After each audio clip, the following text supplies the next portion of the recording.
வணக்க நண்பர்களே, உங்களில் பல பேர் கேட்டுக்கொண்டது கிடங்க, பல பேரது ஆர்வத்து கிடங்க தமிழ்நாடு சட்டசபை தேர்தல் பற்றிய எனது பார்வை. இப்போது வெளியாகி இருக்கின்ற கருத்து கணிப்புகளின் அடிப்படையில் இந்த தமிழ்நாடு சட்டசபை தேர்தலில் என்ன நடக்கப் போகிறது, தமிழ்நாட்டு மக்கள் தங்களை ஆள்வதற்கும் தங்களது தொகுதிகளில் உள்ள பிரச்சனைகள், சிக்கல்கள், தாங்கள் எதிர்கொண்டிருக்கின்ற பல்வேறு நிரப்பப்பட வேண்டிய தேவைகள் ஆகியவற்றை எடுத்து கூறி தங்கள் பிரச்சனைகளுக்கு தீர்வு தர வேண்டிய மக்கள் பிரதிநிதிகளை தெரிவு செய்வதற்கான இந்த 2026 ஆண்டுக்கான சட்டசபை தேர்தலில் நாளை மறுதினம் 23ஆம் தேதி வாக்களிக்கப் போகிறார்கள். இன்று 21ஆம் தேதி இரவோடு இந்த பிரச்சாரங்கள் அத்தனையும் ஓய்வுக்கு வருகின்றன. வழமையாக இந்த தமிழ்நாட்டை பொறுத்தவரையில் 1967ஆம் ஆண்டுக்கு பிறகு, முக்கியமாக 1967ஆம் ஆண்டுக்கு பிறகு 2 கட்சிகளுக்கு இடையிலான மோதலாகவே இருந்து வந்திருக்கிறது. குறிப்பாக 1967ஆம் ஆண்டு பெரியார் உந்துதலோடு திராவிடர் கழகம் உருவாக்கப்பட்டு அதுக்கு பிறகு அது திராவிடர் முன்னேற்ற கழகமாக மாறி அறிஞர் அண்ணா ஆட்சிப்பிடம் அறிய பிறகு 67ஆம் ஆண்டுக்கு பிறகு திமுகவுக்கும் காங்கிரஸுக்கும் இடையில் இருந்து வந்த அந்த போட்டிக்களம் மாறி 77ஆம் ஆண்டிலிருந்து திமுக அதிமுக ஒரே மரத்திலே 2 கிளைகளாக பிரிந்து கொண்ட அந்த 2 கட்சிகளுக்கு இடையிலான மோதலாக இது இருந்து வருகிறது. இந்த 2 பிரதான கட்சிகளோடு கூட்டணி சேரும் ஏனைய கட்சிகள். இடைநடுவே ஒரு தடவை ஒரு மிக முக்கியமான மாற்றமாக எதிர்பார்க்கப்பட்ட விஜயகாந்த் தேமுதிகவோடு வந்தார். அதற்கு பிறகு இப்போதுதான் முதல் தடவையாக ஒரு உறுதியான 3ஆம் தரப்பு உருவாகி இருப்பதாக சொல்லப்படுகிறது. சினிமாவை பின்னணியாக கொண்ட விஜயகாந்தாக இருக்கலாம், பின்னர் வந்த சீமானாக இருக்கலாம், அதுக்கு பிறகு கடந்த தேர்தலில் வந்த கமல்ஹாசனாக இருக்கலாம். இவர்களுக்கு பிறகு இம்முறை வந்திருக்கின்ற விஜய் ஒரு நடிகராக இருந்து நாடாள்வதற்கான அனுமதியை, அங்கீகாரத்தை மக்களிடம் கோரி தமிழக வெற்றி கழகத்தோடு வந்திருக்கின்ற விஜய் வரை திரைப்பின்னணி என்பது மிக முக்கியமான கவர்ச்சியை மக்கள் மத்தியில் ஏற்படுத்தக்கூடியது. ஆனால் இம்முறை இவர் கொண்டு வந்திருக்கின்ற தாக்கம் மிக பெருமளவில் மக்கள் கூட்டத்தை சேர்த்திருக்கிறார். இது இந்த தேர்தலை எவ்வாறு எதிர்வைக்கப் போகிறது என்ற ஆர்வம்தான் இம்முறை இந்த தேர்தலில் அதிகமான ஈழத்தமிழர்களிடம் ஆர்வம் காட்டுவதற்கான முக்கியமான காரணம். ஈழத்தமிழர்கள், இலங்கையிலிருந்து இந்தியாவிலே தங்கியிருக்கின்ற இன்னும் ஈழ பின்னணியை கொண்ட தமிழர்கள், புலம்பெயர் ஈழத்தமிழர்கள் ஆகியோர் இந்த தேர்தல் மீது மிக பெரும் ஆர்வம் காட்டுவதற்கு தனியே விஜய் மட்டுமே ஆனால் காரணம் அல்ல. நாம் தமிழர் கட்சியின் தலைமை பொறுப்பாளரான சீமானும் அதற்கான முக்கியமான காரணம். தமிழ் தேசியம் என்ற ஒரு விடயத்தை அங்கே காவிக்கொண்டிருக்கின்ற ஒருவர் தன்னுடைய கட்சியின் தலைவராக, தன்னுடைய பிள்ளைகள் என்று அழைக்கின்ற தன் கட்சியை தொடர்கின்ற தொண்டர்களின் தலைவராக தமிழீழ விடுதலை புலிகளின் தலைவர் வேலுப்பிள்ளை பிரபாகரன் தான் இப்போதும் குறிப்பிடுகிறார். இதன் காரணமாக அவருக்கு பல்வேறு நெருக்கடிகள், பல்வேறு அழுத்தங்களுக்கு உள்ளாகி இருந்தார். இதன் மூலமாக அவருக்கு கிடைக்க வேண்டிய சில வாக்குகளும் இல்லாமல் போகின்றன என்ற விமர்சனங்கள் இருந்த போதிலும் அந்த பாதையிலே, அந்த கொள்கையிலே உறுதியாக இருக்கிறார் சீமான். அதுபோல தனித்து போட்டியிடுகிறார். விஜயும் இம்முறை தனித்துத்தான் போட்டியிடுகிறார். அவர் கூட்டணி சேர்வதற்கான பல்வேறு முயற்சிகளை மேற்கொண்டிருந்த போதிலும் கூட அது சரியான முறையில் அமையவில்லை என்று சொல்லப்படுகிறது. ஆனால் மறுபக்கம் இருக்கின்ற 2 பெருங்கட்சிகளும், திராவிட முன்னேற்ற கழகம் 24 கூட்டணிகளோடு சேர்ந்து மிக பெரும் ஒரு மெகா கூட்டணி ஒன்றை உருவாக்கி இருக்கிறது. உதயசூரியன் சின்னம் தான் அவர்களது பிரதானமான சின்னம். மறுபக்கம் இரட்டை இலை சின்னத்திலும் தாமரை சின்னத்திலும் தன்னுடைய NDA என்று சொல்லக்கூடிய தேசிய ஜனநாயக கூட்டணியாக சேர்ந்து போட்டியிடுகின்ற அதிமுகவும் பாரதிய ஜனதா கட்சியும் தங்கள் பங்குக்கு இன்னும் ஒரு சில கூட்டணி கட்சிகளை சேர்த்திருக்கின்றன. எனவே இம்முறை தேர்தல் விஜய் தன்னுடைய கூட்டங்களில் சொல்வது போல இம்முறை 2 பேருக்கு இடையிலே தான் போட்டி. ஒன்று திமுக, இன்னும் ஒன்று தாவேக என்று சொல்வதை போல அல்லாமல் உண்மையாக போட்டி 4 கூட்டணிகளுக்கிடையே, 4 தரப்புகளுக்கிடையே இடம்பெறுகிறது. ஆனால் தமிழக தேர்தல் ஆய்வாளர்களை பொறுத்தவரையில், ஆர்வலர்களை பொறுத்தவரையில் அவர்கள் 7 முனை போட்டி என்று சொல்கிறார்கள். மற்ற கட்சிகளை உதிரி கட்சிகளாக நாங்கள் ஒரு பக்கம் தள்ளி வைத்து விடலாம். எங்களது இலகுபடுத்தலுக்காக இந்த தேர்தலை பொறுத்தவரையில் தமிழ்நாட்டின் புதிய முதல்வராக வரக்கூடியவர்களாக 2 பேருக்கு இடையில் மிக பெரும் போட்டி இருப்பதாக அண்மைக்கால ஆய்வுகள் சொல்கின்றன. இறுதியாக வெளிவந்திருக்கின்ற தமிழ்நாட்டின் ஏற்றுக்கொள்ளக்கூடிய, இதுவரை காலமும் கடந்த காலங்களில் ஆய்வுகள் மூலமாக, மக்களது கணிப்புகள் மூலமாக சரியான விடயங்களை சொல்லியிருக்கின்ற கருத்து கணிப்புகளை எடுத்து பார்க்கும்போது இது மு.க. ஸ்டாலினுக்கும் எடப்பாடி பழனிசாமிக்கும் இடையிலான போட்டியாக சொல்லப்படுகிறது. திராவிடர் முன்னேற்ற கழகம் கடந்த 5 ஆண்டுகளில் செய்த சாதனை பட்டியல்கள் ஒரு பக்கம் இருக்க, அவர்கள் மீது பல்வேறு ஊழல் குற்றச்சாட்டுகளும் எதிர்க்கட்சிகளால் முன்வைக்கப்பட்டு வருவது உண்மை. இதுபோல ஒரு ஏகபோக அரசியல் போல வாரிசு அரசியல் ஒன்றை அவர்கள் கொண்டு வந்து விட்டார்கள் என்ற குற்றச்சாட்டு எதிர்க்கட்சிகளாலும் இப்போது புதிதாக தமிழக வெற்றி கழகத்தோடு கடந்த 2.5 ஆண்டுகளாக பயணித்துக் கொண்டிருந்த விஜயாலும் தொடர்ச்சியாக முன்வைக்கப்பட்டு வருகிறது. கருணாநிதி, அதுக்கு பிறகு மு.க. ஸ்டாலின், இப்போது உதயநிதி ஸ்டாலின் துணை முதலமைச்சர், அவருடைய மகனையும் இப்பொழுது தயார்படுத்துவதாக ஒரு குற்றச்சாட்டு எழுந்திருக்கிறது. இதுபோல் அவர்களது ஏகாதிபத்திய ஆட்சியானது தங்களுடைய திராவிட முன்னேற்றக் கழகத்தின் துணை கட்சிகளோடு சேர்த்து இந்த முறை இந்த ஆட்சியை கபலீகரம் செய்து கொள்ளப் போவதாக அமைந்து கொள்ளப் போவதாக ஒரு பக்கம் சொல்லப்படுகிறது. இந்த 2021ஆம் ஆண்டிலிருந்து திராவிடர் முன்னேற்றக் கழகம் இருந்த வேளையில் அதற்கு முதல் இருந்தது எடப்பாடி பழனிசாமி. 4 ஆண்டுகளாக அவர் முதலமைச்சராக இருந்தார். எந்த ஒரு அரசியல் பின்னணியும் இல்லாமல் ஜெயலலிதா காலமான பிறகு எடப்பாடி பழனிசாமிக்கும் பன்னீர்செல்வத்துக்கும் இடையிலான அரசியல் போட்டி கொண்டிருந்தது.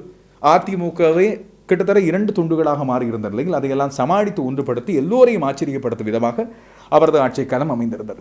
எனவே இம்முறை அந்த 2 பேரில் ஒருவர் மீண்டும் வரக்கூடிய வாய்ப்பு இருக்கிறதா? இல்லாவிட்டால் மக்கள் ஒரேடியாக மாற்றத்தை கொண்டு வந்து இப்போது விஜய்க்கு செல்லுமிடமெல்லாம் திரடுகின்ற பெருமளவு கூட்டம் எல்லாம் வாக்காக மாறி அவரை இம்முறை முதலமைச்சர் ஆசனத்தில் இருத்துமா என்ற கேள்வியும் ஒரு ஆர்வத்துக்குரிய முக்கியமான கேள்வி. இம்முறை புதிய வாக்காளர்கள் 40 லட்சம் பேருக்கு மேலே வாக்களிக்கப் போகின்றார்கள். ஜென்சி கிட்ஸ் என்று சொல்லக்கூடிய 2000க்கு பிறகு பிறந்த அந்த குழந்தைகளில் வாக்காளர்கள் அவர்கள் குழந்தைகள் புதியதாக வாக்குகளை பெற்றுக்கொண்டவர்கள். இப்பொழுது திராவிடர் முன்னேற்றக் கழகத்தின் பழைய ஆதரவாளர்களும் அதிமுகவின் பாரம்பரிய ஆதரவாளர்களும் ஒரு பக்கம் தாங்கள் இங்கே இருந்து மாற மாட்டோம், விஜய் வந்தால் என்ன, யார் வந்தால் என்ன என்று சொல்லி அவர்கள் சொல்வதை நாங்கள் அவதானித்துக் கொண்டிருக்கும் போது அவர்கள் பல பேர் இப்போது இன்னொரு விடயத்தை தூக்கி கொண்டு வருகிறார்கள். பக்குவமற்ற வாக்காளர்கள் மூலமாக ஆட்சியிலே இப்படியான குளறுபடிகள் எல்லாம் நேரக்கூடிய ஒரு வாய்ப்பு இருப்பதன் காரணமாக இனிமேலும் இந்த தேர்தல் ஜனநாயகத்தை காப்பாற்றுவதாக இருந்தால் 18 வயதுக்கு மேலால 21 வயதுக்கு மேலே வாக்கு எல்லையை கொண்டு வர வேண்டும் என்றெல்லாம் ஒரு புதுவிதமான கருத்துக்கள் எல்லாம் சொல்ல ஆரம்பித்து விட்டார்கள். ஒரு விதமான பயம் இருக்கிறது விஜய் இந்த தேர்தலில் களமிறங்கிய பிறகு. அது உண்மை. சினிமா கவர்ச்சியை அரசியலுக்குள்ளே கொண்டு வருவது தமிழ்நாட்டில் காலாகாலமாக இருந்து வந்த ஒன்று. எனவே நடிகர் எல்லாம் நாடாள முடியுமா என்று எதிர்த்தரப்பிலே பல பேர் சொல்லும் போது பொதுவாக வெளியே இருந்து பார்க்கின்ற எங்களுக்கும் தமிழ்நாட்டோடு தொடர்படாமல் வெளியே இருந்து அவதானிக்கின்ற எங்களுக்கும் ஒரு பக்கம் சிரிப்பும் வந்து விடுகிறது. காரணம், தமிழ்நாட்டின் அரசியலை சினிமா தான் நீண்ட காலமாக தீர்மானித்து வந்திருக்கிறது. இல்லாவிட்டால் தமிழ்நாட்டின் அரசியலை தீர்மானிக்கின்ற சக்திகளில் ஒன்றாக சினிமா இருந்திருக்கிறது. அறிஞர் அண்ணாதுரை திரைத்துறையை தன்னுடைய ஆயுதமாக பயன்படுத்தியிருந்தார். அவரது வசனங்களும் அவரது ஆழமான தமிழ் உணர்வும் இந்த திராவிடர் மையப்படுத்தப்பட்ட கருத்துக்களும் சினிமா மூலமாக எதிரொலித்திருந்தார். அதை வெற்றிகரமாக பயன்படுத்தி தன்னுடைய போர்வாளாக அறிஞர் அண்ணா பயன்படுத்திய ஒருவர் எம்ஜி ராமச்சந்திரன் என்று சொல்லக்கூடிய பின்னாளில் தமிழ்நாட்டின் முதலமைச்சராக இருந்த எம்ஜிஆர். அதேபோல கருணாநிதியின் வசனங்கள், பராசக்தி படம் உண்மையில் வெற்றி பெறுவதற்கு சிவாஜி கணேசனின் நடிப்பு எவ்வளவு தூரம் முக்கியமானதாக இருந்ததோ அதுபோல கருணாநிதியின் கூர்மையான வசனங்களும் அமைந்திருந்தன. அதிலே சொல்லப்பட்ட திராவிடர் மையப்படுத்தப்பட்ட பகுத்தறிவு கருத்துக்களும் மிக முக்கியமான இடத்தை பிடித்திருந்தன. முதல் தடவையாக தமிழ்நாட்டில் மட்டுமல்ல இந்தியாவிலே தேர்தல் கேட்டு வந்த ஒரு நடிகரும் திராவிடர் முன்னேற்ற கழகத்தைச் சேர்ந்த ஒரு நடிகர் தான் எஸ் ராஜேந்திரன். அவர்களை வேட்பாளராக நிறுத்தியது கருணாநிதி அவர்கள். தொடர்ந்து வந்த காலத்தில் பல பேர் நாங்கள் பிரதானமான நடிகர்களாக பார்க்கும்போது சிவாஜி கணேசனும் அரசியலுக்கு வந்தார், காங்கிரஸிலே இருந்தார். முதலில் திராவிட முன்னேற்ற கழகத்தில் இருந்தார், பின்னர் காங்கிரஸில் இருந்தார். அதுக்கு பிறகு தனியான கட்சி தொடங்கி காணாமலே போயிருந்தார். அண்மையில் மக்கள் நீதி மையத்தை தன்னுடைய அரசியல் கட்சியாக கொண்டு வந்த கமல்ஹாசன் திராவிடர் முன்னேற்ற கழகத்தை எதிர்ப்பதை தன்னுடைய பிரதானமான விடயமாக கொண்டு அரசியலில் அவர் குதித்திருந்து புதிய பகுத்தறிவு மாற்றங்களை எல்லாம் கொண்டு வரப்போவதாக சொல்லியிருந்த போதிலும் இப்பொழுது அவர் ராஜ்யசபா எம்பியாக மாறி திராவிடர் முன்னேற்ற கழகத்தோடு சங்கமமாகி தான் யார் யாரை கடந்த காலங்களில் ஊழல்வாதிகள் என்றெல்லாம் சொன்னாரோ அவர்களுக்காக எல்லாம் துதிபாடக்கூடிய ஒருவராக இப்பொழுது மாறியிருக்கின்ற அவலத்தை நாங்கள் பார்க்கிறோம். ரஜினிகாந்த் தமிழ்நாட்டின் மிகப்பெரிய சூப்பர் ஸ்டார். 90களின் நடுப்பகுதியிலே ஜெயலலிதாவுக்கு சிம்ம சொப்பனமாக விளங்கிய ஒருவர். முக்கியமான ஆட்சி மாற்றம் ஒன்றை 90களில் கொண்டு வருவதற்கு தமிழ் மாநில காங்கிரஸையும் திராவிடர் முன்னேற்ற கழகத்தையும் சேர்த்து மிகப்பெரும் வெற்றி கொண்டு வருவதற்கு அவரும் ஒரு கருவியாக தொழிற்பட்டார் என்று சொல்லப்பட்ட வேளையில் அவர் அரசியலுக்கு வரப்போகிறார் என்று சொல்லிய காலம் போய் அரசியலுக்கு வருவதாக உறுதியாக அறிவித்து அதற்கு பிறகு திடீரென்று அவர் அரசியல் காரணங்களை விட்டிருந்தார். தன்னுடைய உடல் நல காரணங்களை குறிப்பாக சொல்லி தான் உடல் வலிமை இல்லாமல் இருப்பதன் காரணமாக நோய்வாய்ப்பட்டிருப்பதன் காரணமாக அரசியலுக்கு வரமாட்டேன் என்று முடிவெடுத்து அவர் விலகிக் கொண்டார். இப்போதும் அவர் ஒரு சில கட்சிகளின் சார்பாக சில நேரங்களில் கருத்துரைப்பதாக சொல்லப்படுகிறது. குறிப்பாக மோடியின் சார்பான ஒருவர் என்று அவர் மீது விமர்சனங்கள் முன்வைக்கப்படுவதை பார்க்கிறோம். இதேபோல தமிழ் திரை நட்சத்திரங்களை பொறுத்தவரையில் மிக பிரபலமான ஒரு சிலரும் அரசியலில் குதித்திருந்து ஒரு சிலர் காணாமல் போயிருந்தார்கள். ஒரு சிலர் தங்களுக்கு தேவையான அளவு அரசியலில் இருந்துவிட்டு பின்னர் ஓரளவு விலகிக் கொண்டார்கள், இல்லாவிட்டால் மாறிக்கொண்டார்கள். நாங்கள் சரத்குமாரை பார்த்திருக்கிறோம், ராதா ரவியை பார்த்திருக்கிறோம், ராதிகாவை பார்த்திருக்கிறோம். அதுபோல வடிவேலு பிரசார கூட்டங்களுக்கு வந்ததை பார்த்திருக்கிறோம். இப்பொழுது திடீரென்று சத்யராஜ் பிரகாஷ்ராஜ் 2 பேரும் விஜய்க்கு எதிராக பேசுவதற்கு இறக்கிவிடப்பட்டிருக்கிறார்கள் என்று சொல்லப்படுகிறது. கார்த்திக் வந்தார், ஃபார்வர்ட் பிளாக் என்ற கட்சியை தொடங்கியிருந்தார். அதுக்கு பிறகு அவரும் காணாமல் போனார். இப்போது மீண்டும் பிரசாரங்களுக்கு வருகிறார். இன்னும் நான் யாராவது ஒரு சிலரை சொல்லாமல் விட்டிருந்தால் அவர்கள் கூட இந்த அரசியலில் வந்து போனவர்களாக இருந்திருப்பார்கள், சினிமாவோடு சம்மந்தப்பட்டவர்கள். ஏன் ஸ்டாலின் கூட திரைப்படம் நடித்திருக்கிறார். உதயநிதி ஸ்டாலினும் திரைப்பட தயாரிப்பாளராக இருந்து நடிகராக மாறி அதுக்கு பிறகு இப்போது முழுநேர அரசியல்வாதி திரைப்படம் நடிப்பதை விட்டுவிட்டார் என்று சொல்கின்றார். சீமான் முன்னாள் திரைப்பட இயக்குனர். எனவே திரைப்பட பின்னணி என்பது 2 கட்சிகளிலும் இல்லை, 4 கட்சிகளிலும் எல்லா தரப்பிலும் பல பேருக்கு இங்கே இருக்கிறது என்பது உண்மை. இப்போது அதிமுக கூட்டணி சார்பாக சுந்தர் சி முறை முதல் தடவையாக களமிறக்கப்படுகின்ற பிரபலமான இயக்குனர். எனவே திரைத்துறையின் அவதானிப்பும் திரைத்துறையின் கவர்ச்சியும் இந்த முறை தேர்தலில் மிக முக்கியமான பங்கை செலுத்தும். குறிப்பாக விஜய் திரட்டியிருக்கின்ற மிகப்பெரும் இளைஞர் பட்டாலும், அதுபோல விஜயின் ஒவ்வொரு கூட்டங்களிலும் அவர் அதிமுக கூட்டணி ஒரு பக்கம் புறந்தள்ளி திராவிடர் முன்னேற்ற கழக கூட்டணிக்கும், அதாவது ஸ்டாலின் சார் என்று சொல்லி அவர் அழைக்கின்ற தமிழ்நாட்டின் முதலமைச்சருக்கும் தனக்கும் இடையில் தான் போட்டி. இன்று அவர் இறுதியாக நடத்திய நந்தனம் கூட்டத்திலே நேரடியாக சொல்லிவிட்டார், திராவிடர் முன்னேற்ற கழகம் தோற்கப் போகிறது, சூரியன் அஸ்தமனமாகிறது, தன்னுடைய ஆட்சி அமைய போகிறது என்று, ஆட்சி அமைந்தால் என்னென்ன வாக்குறுதி என்று சொல்கிறார். இப்போது நாங்கள் அவதானிக்க வேண்டிய விடயம், இது சாத்தியமா? ஒரு மிகப்பெரும் அரசியல் மாற்றம் ஒன்று நிகழ்ந்து எம்ஜிஆர் 77 கொண்டு வந்ததை போல விஜயினால் இம்முறை ஆட்சி அமைக்க முடியுமா? அவர் போட்டியிடுகின்ற அவரது தமிழக வெற்றி கழகம் போட்டியிடுகின்ற 233 தொகுதிகளிலும் பெரும்பான்மையாக அவர் பெற்றார். அதாவது 118 என்பது இங்கே பெரும்பான்மையாக தேவைப்படுகின்ற ஆசனங்கள். அதை விஜயினால் பெற்றுக்கொள்ள முடியுமா என்ற கேள்வி வருகிறது. கருத்து கணிப்புகள் பலவற்றை நான் இங்கே கொண்டு வந்திருக்கிறேன். தமிழகத்தின் மிக முக்கியமான கருத்து கணிப்புகளை நாங்கள் அவதானித்துத்தான் அதன் அடிப்படையில் இவ்வளவு தூரத்துக்கு இங்கே இம்முறை இந்த ஆசனங்களை பெற்றுக்கொள்ளக்கூடிய வாய்ப்பு இருக்கிறது என்பதை நாங்கள் பார்க்க வேண்டியிருக்கிறது. எனவே அதை விஜயினால் நிகழ்த்த முடியுமா என்ற ஒரு கேள்வி வருகிறது.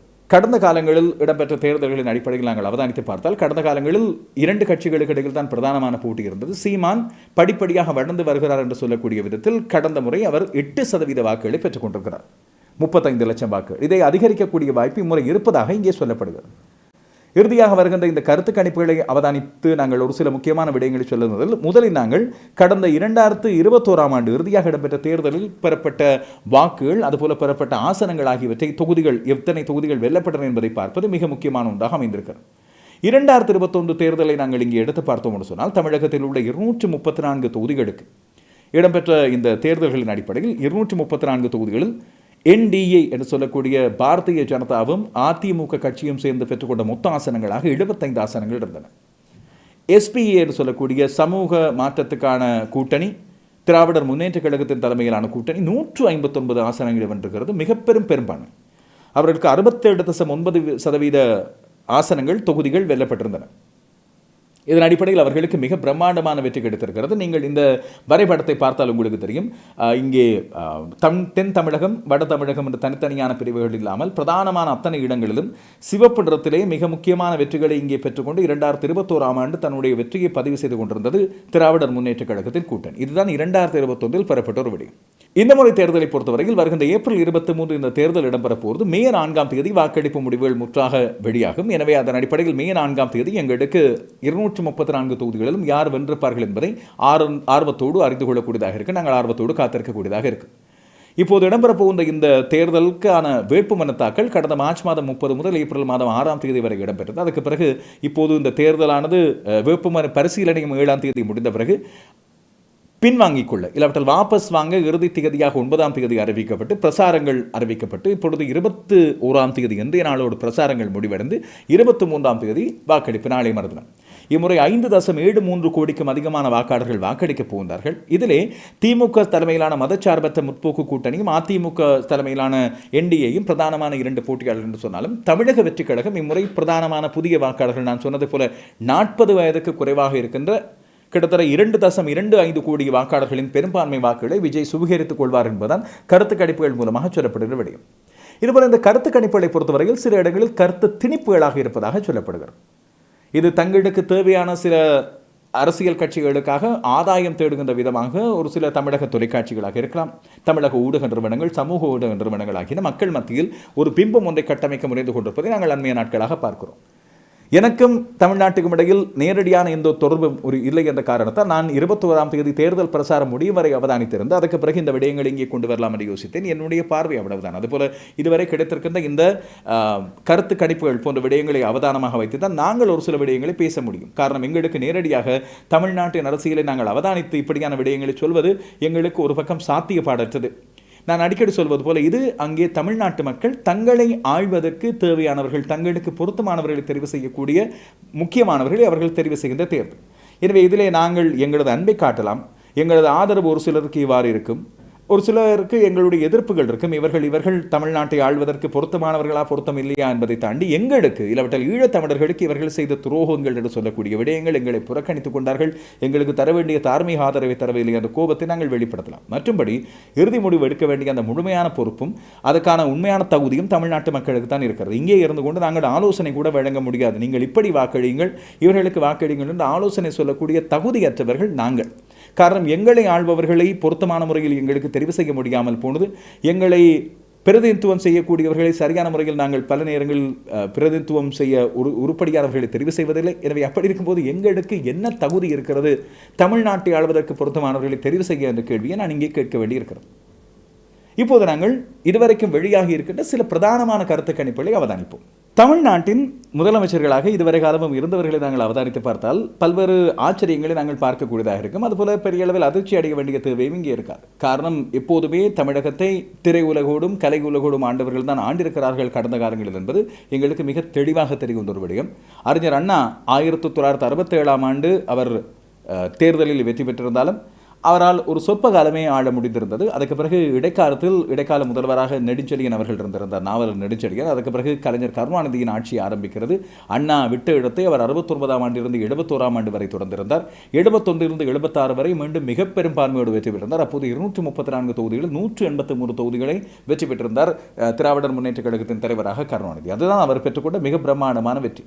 அதற்கு பிறகு நாங்கள் தொடர்ந்து அவதானித்து பார்த்தால் எம்ஜிஆர் அவர்கள் 1977ஆம் ஆண்டு வென்றதை 87ஆம் ஆண்டு அவர் காலமாகும் வரை அவர் படுக்கையிலே இருந்து கொண்டே முதல்வராக இருந்திருந்தார். ஒரு தடவை படுத்துக்கொண்டே அவர் ஜெயித்திருந்தார் என்று சொல்லியிருந்தார்கள். அவர் காலமாகும் வரை எந்த ஒரு மாற்றமும் இடம்பெறவில்லை. 77ஆம் ஆண்டு கைப்பற்றிக் கொண்டதை அவர் தொடர்ச்சியாக தக்க வைத்துக் கொண்டிருந்தார். அதுக்கு பிறகு இடைநடுவே மீண்டும் ஒரு தடவை நாவலர் நெடுஞ்செழியன் அவர்கள் இடைக்கால முதல்வராக எம்ஜிஆர் அவர்கள் காலமான நேரத்தில் அதுக்கு பிறகு எம்ஜிஆரின் துணைவியாராக இருந்த ஜானகி ராமச்சந்திரன் அவர்களும் ஒரு சில காலம் 88ஆம் ஆண்டிலிருந்து அந்த 23 நாட்கள் அவற்றில் 3 வாரங்கள் அவர் ஆட்சி செய்திருந்தார். அடுத்த தேர்தல் வரும் வரை மீண்டும் கருணாநிதியின் ஆட்சி ஆரம்பிக்கிறது 89ஆம் ஆண்டு. இடைநடுவே அந்த ஆட்சி கலைக்கப்படுகிறது. ராஜீவ் காந்தியின் கொலைக்கு பிறகு தமிழகத்திலேயே பாதுகாப்பு கேள்விக்குறியாக இருக்கிறது என்று சொல்லி குறிப்பிட்டு இதன் அடிப்படையில் ஜனாதிபதியினால் அந்த ஆட்சி கலைக்கப்பட்டது. மீண்டும் ஒரு தேர்தல் வந்த வேளையில் கருணாநிதியின் தலைமையிலான கூட்டணி படுதோல்வி அடைந்து ஜெயலலிதா 5 ஆண்டுகளை ஆளுகிறார். அதுதான் ஊழல் நிறைந்த ஒரு ஆட்சி காலமாக சொல்லப்பட்டிருந்தது. பின்னாளில் ஜெயலலிதா கைது செய்யப்படுவதற்கான காரணம் அந்த மிக பெரும் படாடோபமான திருமணம் எல்லாம் இடம்பெற்றது அந்த காலப்பகுதியில்.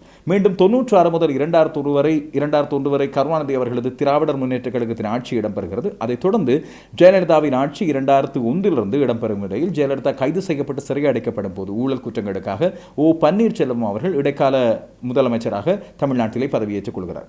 இந்த ஜெயலலிதாவின் ஆட்சி 2006 வரை தொடர்ந்திருந்தது. வழக்கு முடிந்து மீண்டும் சிறையிலிருந்து வந்து ஜெயலலிதா பன்னீர்செல்வம் அவர்களிடமிருந்து தன்னுடைய ஆட்சியை தனதாக்கிக் கொண்டிருந்தார். 2006 முதல் 2011 வரை மீண்டும் திராவிடர் முன்னேற்ற கழகம். அநேகமாக தமிழ்நாட்டு மக்கள் ஒரே ஆட்சியை மீண்டும் நிலைக்க விடுவதில்லை. குறிப்பாக எப்போதெல்லாம் திராவிடர் முன்னேற்ற கழகத்தின் ஆட்சி 5 ஆண்டுகளுக்கு இருக்கிறதோ அதற்கு பிறகு உடனடியாகவே அடுத்த தேர்தலில் அவர்கள் அதிமுகவுக்கு ஆட்சி பொறுப்பை கொடுத்து விடுவார்கள்.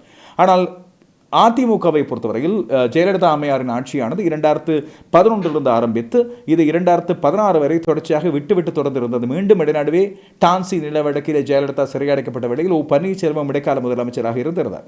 2016 2017 வரை பன்னீர்செல்வம் 2 தடவைகள் இவ்வாறு இடைக்கால முதலமைச்சராக இருந்திருந்தார். ஆனால் 2017ஆம் ஆண்டு இடம்பெற்ற தேர்தல் தமிழகத்தின் மிக முக்கியமான மாற்றம் ஒன்றை கொண்டு வந்திருந்தது. எடப்பாடி பழனிசாமியின் தலைமையில் அதிமுக கூட்டணி போட்டியிட்டு வெற்றி பெற்றுக் கொண்டது. 2021 முதல் இப்போது ஸ்டாலின் ஆட்சி இருந்து கொண்டது.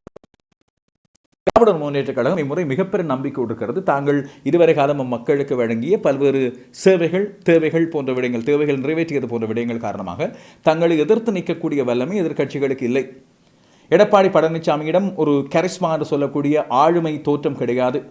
திராவிடர் முன்னேற்ற கழகம் இப்பொழுது மிக பெரும் வெற்றியை கண்டுகிறது என்பதோடு சேர்த்து பாரதிய ஜனதா கட்சி இல்லாவிட்டால் பாரதிய ஜனதாவின் இந்த இந்துத்துவா என்ற கொள்கையானது அகண்ட பாரதம் என்ற மோடியின் இந்த ஆளுமையோடு இப்பொழுது தமிழகத்தை கபடீகரம் செய்ய வருகிறது. இதனால் பாரதிய ஜனதாவை தாமரையை தமிழகத்திலே மறந்து செய்து விட்டுவிடக் கூடாது என்று அவர்கள் தொடர்ச்சியாக பிரசாரப்படுத்தி வருகின்றார்கள்.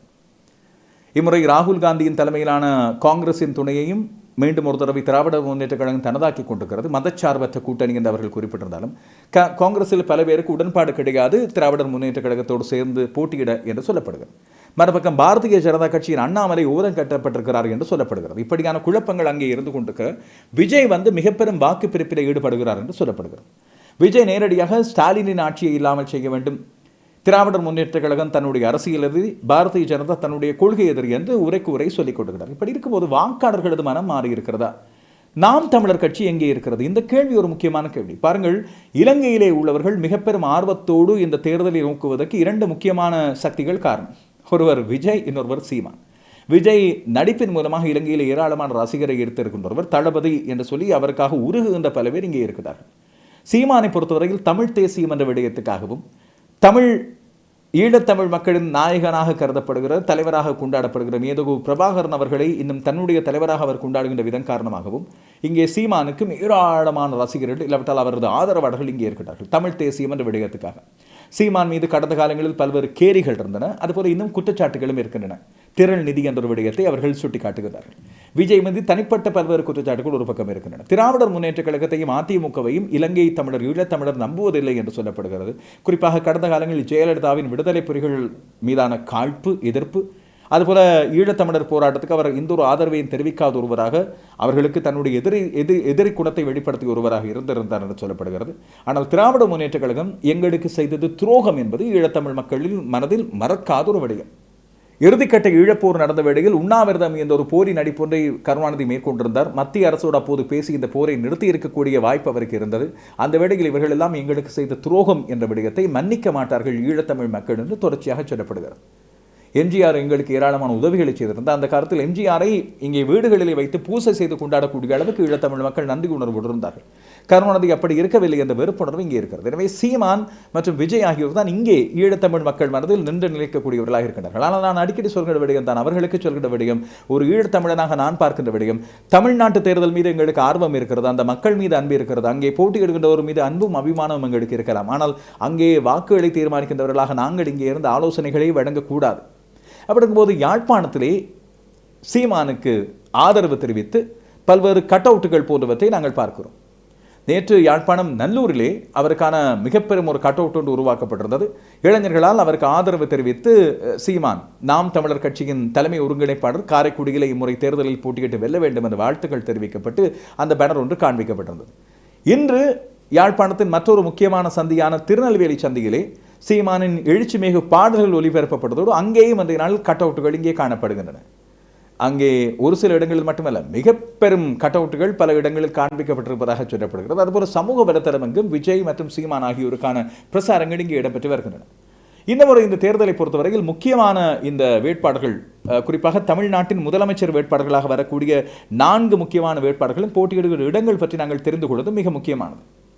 இதிலே உடனடியாக எல்லோருக்கும் ஞாபகம் வரக்கூடிய ஒருவர் தமிழ்நாட்டின் தற்போதைய முதலமைச்சராக இருக்கின்ற மு.க. ஸ்டாலின். அவர் இம்முறை குளத்தூர் தொகுதியிலே போட்டியிடுகிறார். எதிர்க்கட்சித் தலைவராக இருக்கின்ற எடப்பாடி பழனிசாமி அவரது பெயரோடு இருக்கின்ற அவரது சொந்த தொகுதி எடப்பாடியிலே போட்டியிடுகிறார். நாம் தமிழர் ஒருங்கிணைப்பாளராக இருக்கின்ற சீமான் காரைக்குடியிலே போட்டியிடுகிறார். விஜய் 2 இடங்களில் போட்டியிடுகிறார், திருச்சி கிழக்கு மற்றும் பெரம்பூர் ஆகிய இடங்கள்.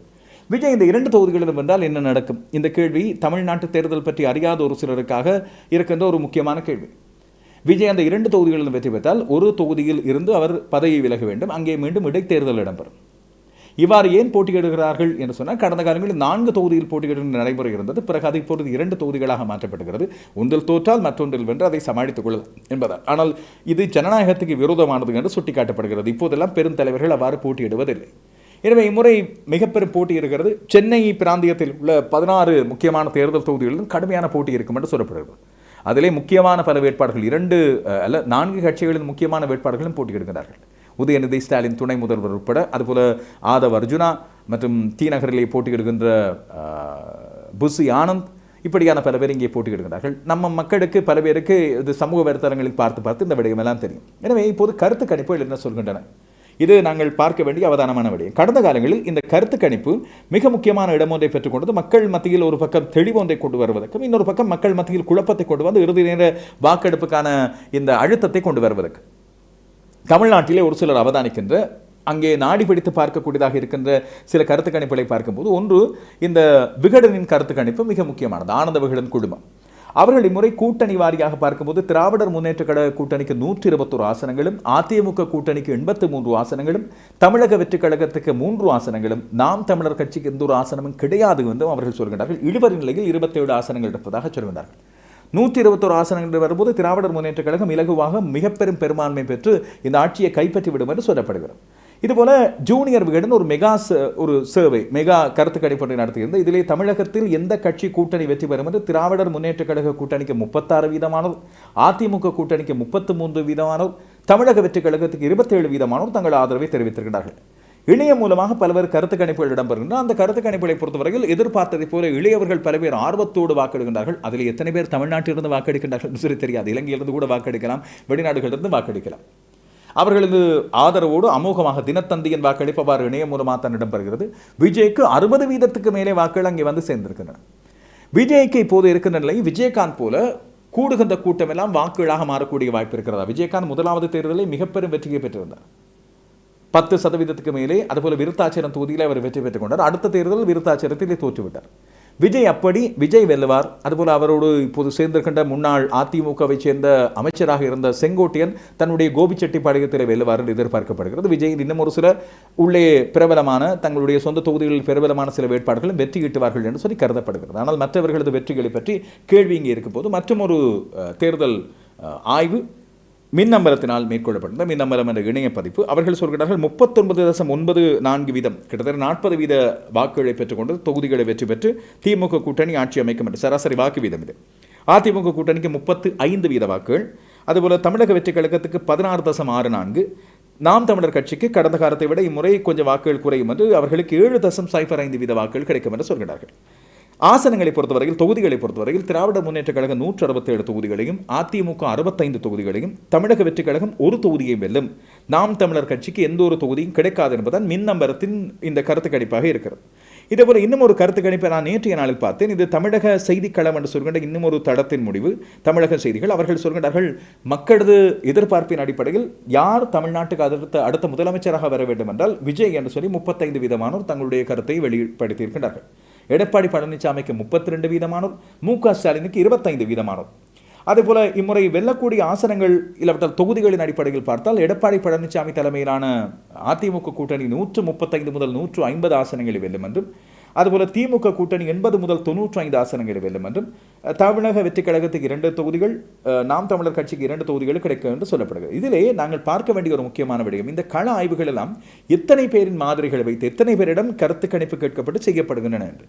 அதிகமானோருடன் கருத்து கணிப்பு மேற்கொள்ளப்பட்டால் தான். காரணம், தமிழகம் ஒரு பரந்து விரிந்த ஒரு பிராந்தியம், 6 கோடி மக்கள் இருக்கின்ற ஒரு இடம்.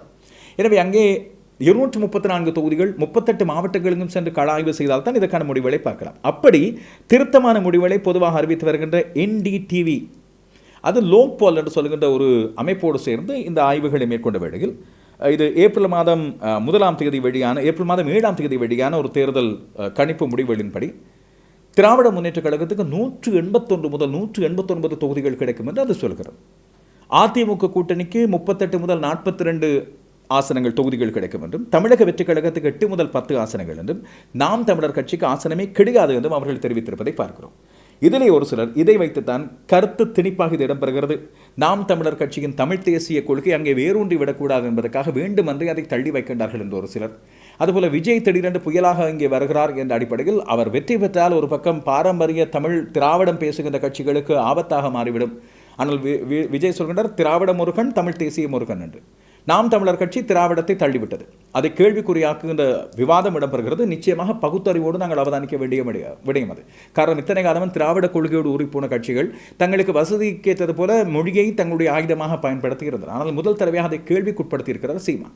எனவே அதுவும் இம்முறை அவதானிக்கக்கூடிய ஒரு விடயமாக இங்கே இருக்கிற போது இறுதியாக வெளிவந்திருக்கின்ற இன்னும் ஒரு சில ஆய்வுகளை நாங்கள் அவதானித்து பார்த்தால், முக்கியமாக தினத்தந்தியின் ஆய்வு ஒன்று மாலை வேளையில் வெளியானது. இறுதி ஆய்வாக தினத்தந்தி பொதுவாக திருத்தமான ஆய்வுகளை செய்யக்கூடும். அவர்கள் இதுவரைக்கும் 150 தொகுதிகளுக்கான தங்களுடைய கள ஆய்வுகளை வெளிப்படுத்திய வேளையில் இப்பொழுது 84 தொகுதிகளில் திராவிட முன்னேற்ற கழகம் ஆதிக்கம் செலுத்தியிருப்பதாக, 72 தொகுதிகளில் அதிமுக, விஜய்க்கு 2 தொகுதிகள் மட்டும்தான் இப்போதைக்கு கிடைக்கும் என்று அவர்கள் தங்களுடைய எக்ஸிட் போல் என்று சொல்லக்கூடிய இறுதிக்கட்ட கள ஆய்வுகளை அவர்கள் இப்போது சொல்கின்றார்கள். இது 150 தொகுதிகள் தான் திருத்தமான முடிவுகள் பெறப்படலாம், ஏனைய 84 தொகுதிகளில் இன்னும் குழப்பம் நிலவுவதாக தினத்தந்தியின் ஆய்வு சொல்கிறது. இப்போது மக்கள் கையிலே முடிவு. சீமான் அண்மை காலமாக மிக எழுச்சி பெற்று வந்த ஒருவர். அவரது கொள்கைகள் தமிழகத்தை உண்மையில் அபிவிருத்தி செய்யக்கூடியது என்ன, சில நேரங்களில் சர்ச்சைகளிலேயே மாட்டிக்கொள்கின்றார். அதுபோல தமிழக மக்கள் மத்தியில் இப்போது பெருமளவில் ஆதிக்கம் செலுத்தாத தமிழ் தேசியம் என்ற விடயத்தையும் தமிழின விடுதலை புலிகள் என்ற விடயத்தையும் அவர் கொண்டு தன்னை தனித்துவமாக காட்டிக்கொள்ள முனைகின்றாரே தவிர யதார்த்தமான விடயங்களை சொல்கின்றார்கள் இல்லை என்பது அவர் பக்கம் பலவீனமான ஒரு விடயம். நான் சசிகலா, ராமதாஸ் போன்றோரையும் ஏனைய உதிரிகளையும் தவிர்த்து விட்டேன். காரணம், அவர்கள் ஒரு சில இடங்களில் மாற்றங்களை கொண்டு வரக்கூடியவர்கள். ஒரு 5000 10,000 வாக்குகள் மூலமாக அந்த தொகுதியிலே தீர்மானமிக்க சக்தியாக விளங்கக்கூடியவர்கள். ஆனால் அவர்கள் ஒட்டுமொத்தமாக தொகுதிகளில் இத்தனை வெல்வார்கள் என்று சொல்ல முடியாதவர்கள். விஜய் ஒரு மிக முக்கியமான மாற்றத்தை கொண்டு வரக்கூடிய ஒருவர். அவர் தெளிவாக ஒரு சில சுருக்கமான உரைகள், மிக நீண்ட அரசியல்வாதி போல பேசுவதில்லை, எழுதி வைத்து பேசுகிறார், ஒரே விடயங்களை பேசுகிறார் என்ற குற்றச்சாட்டு இருந்தாலும் இளையோர் மத்தியில் அதிகமாக போய் சேர்ந்திருக்கிறார். இதன் மூலமாக ஒரு தாக்கத்தை முறை தேர்தலில் ஏற்படுத்த போகிறாரா, இல்லாவிட்டால் அவர் இந்த முறை தேர்தல் மட்டும்தான் ஒரு சோடா பாட்டில் உடைத்தவுடன் வருகின்ற கேஸ் போல வந்துவிட்டு அப்படியே அடங்கி விடுவார் என்று சொல்லி மக்கள் நினைக்கின்றார்களா தெரியவில்லை. மக்களுக்கு இந்த பாரம்பரிய கட்சிகள் திமுகவும் அதிமுகவும் மாறி மாறி ஆட்சி செய்து தீர்க்க முடியாத பல பிரச்சனைகள் தமிழ்நாட்டு மக்களுக்கு இருக்கின்றன. ஆனால் அதன் தீர்வுகளை நாங்கள் மாற்றி மாற்றி கொடுத்தால் இவர்களை தீர்த்து வைப்பார்கள் என்று சொல்லி யோசிக்கின்றார்கள். புதியவர் வந்து இங்கே ஆந்திராவில் இடம்பெற்றது போல, தெலுங்கானாவில் இடம்பெற்றது போல மாற்றம் ஒன்றை கொண்டு வருவதற்கான ஒரு விதையை அவர்கள் விஜய் மூலமாக இடுவார்களா என்ற கேள்வி வருகிறது. ஒன்று மட்டும் நிச்சயம், விஜயினால் ஆட்சி அமைக்கக்கூடிய பெரும்பான்மையை பெற்றுக்கொள்ள முடியாது. ஆனால் தொங்கு சட்டசபை ஒன்றை உருவாக்கக்கூடிய அளவுக்கு தாக்கத்தை கொண்டு வரக்கூடிய இளையோர் வாக்குகளை அவர் தன் வசப்படுத்தக்கூடும். இளையோர் வாக்குகள் அத்தனையும் விஜய் பக்கம் வரும் என்றும் இல்லை. காரணம், செல்வாக்கு மிக்க பல இளம் தலைவர்கள் நாம் தமிழர் கட்சியின் சீமான் உட்பட திமுக அதிமுகவிலும் இருக்கின்றார்கள். எனவே மக்களது மனம் எப்படி இருக்கும், அவர்கள் இறுதியாக வாக்களிக்கும் போது நாளைய தினம் அவர்கள் ஆழமாக அமைதியாக இருந்து சிந்திக்கக்கூடிய ஒரு நாள். ஆனால் அப்படி இருந்த போதிலும் கொஞ்சம் இந்த மேனிப்புலேட்டிங் விதமாக, மக்கள் மத்தியில் சில விடயங்களை கொண்டு சேர்க்கும் விதமாக, சட்ட விரோதமாக என்று சொல்லாமல் சட்டத்தின் ஓட்டைகளை பயன்படுத்தி சமூக வலைத்தளம் மூலமாக பிரசாரம் செய்யக்கூடிய நாளாக இந்த இரவு முதல் நாளைய தினமும் இருக்க போகிறது. இறுதி நேரத்தில் தேர்தல் வன்முறைகள் எவ்வாறு இருக்க போகின்றன, EVR நடைமுறை என்று சொல்லக்கூடிய இலத்திரனியல் வாக்குப்பதிவு மூலமாக மோசடிகளும் கடந்த காலங்களில் இடம்பெற்றதாக சொல்லப்படுகின்ற வேளையில் அதெல்லாம் இல்லாமல் இம்முறை வாக்குப்பதிவுகள் அமோகமாக இடம்பெற வேண்டும். பொதுவாகவே தமிழ்நாட்டிலே 70% வாக்குகள் பதிவாவது உண்டு. இம்முறை முதல் தடவையாக பாண்டிச்சேரியில் 85% வாக்குகள் பதிவாகி இருந்தன. அதுக்கான விஜயின் வருகையும் அதுக்கு முக்கியமான காரணம். முதல் தடவை வாக்கெடுக்கின்ற வாக்காளர் மத்தியில் ஒரு தெளிவு ஒன்றை கொண்டு வந்திருக்கிறார் விஜய். அது இவருக்கு வாக்களிப்பது அவருக்கு வாக்களிப்பது என்பதை தாண்டி வாக்களிக்க வேண்டும் என்ற ஒரு தெளிவை கொண்டு வந்திருக்கிறார் என்று சொல்லப்படுகிறது. எனவே அது இம்முறை தமிழ்நாட்டிலும் எதிரொலிக்கும். வாக்கு சதவீதம் அதிகரிக்கும் போது இன்னும் திருத்தமான பொருத்தமான ஜனநாயகம் ஒன்று இருக்கும் என்று நாங்கள் நம்புகிறோம். அவதானித்து பார்ப்போம் இந்த தேர்தல் இவ்வாறான மாற்றத்தை கொண்டு வரும். என்னுடைய கணிப்பு, நான் தமிழ்நாட்டு அரசியலை அவதானித்த விதத்தில் திராவிட முன்னேற்ற கழகம் மீது மக்களுக்கு இன்னமும் நம்பிக்கை இருப்பதாக தெரிகிறது. அதிமுக கூட்டணிக்கு சார்பாக இப்போது ஒரு சில கருத்துக்கள், இவ்வளவு காலமும் திராவிட முன்னேற்ற கழகம் சார்பாக பேசி வந்தவர்கள் இன்றும் நேற்றும் அதிமுக கூட்டணி நெருக்கமான போட்டி ஒன்றை தரும் என்று சொல்ல ஆரம்பித்திருக்கின்றனர். ஆனால் பாரதிய ஜனதா கட்சியும் மோடியும் தமிழ்நாட்டிலே அவ்வளவு பெரிய வரவேற்பை பெறவில்லை என்ற அடிப்படையில் என்னுடைய கணிப்பின்படி திராவிட முன்னேற்ற கழகத்தின் ஆட்சி தொடரும். ஸ்டாலின் வெல்லட்டும், தமிழ்நாடு வெல்லட்டும், ஸ்டாலின் தொடரட்டும் என்று சொல்கின்றார்கள். அதுதான் நடக்கும் போல தெரிகிறது. உங்களுடைய கருத்துக்களை பதிவிடுங்கள். யார் வென்றால் தமிழ்நாட்டு மக்களுக்கு நல்லது. தமிழ்நாட்டில் இருந்து பார்க்கின்ற நண்பர்களாக இருந்தால் நீங்கள் நேரடியாக உங்களது கள யதார்த்தத்தை பற்றிய விடயங்களையும் எனக்கு மறக்காமல் கருத்துக்களாக சொல்லுங்கள். மீண்டும் சந்திப்போம்.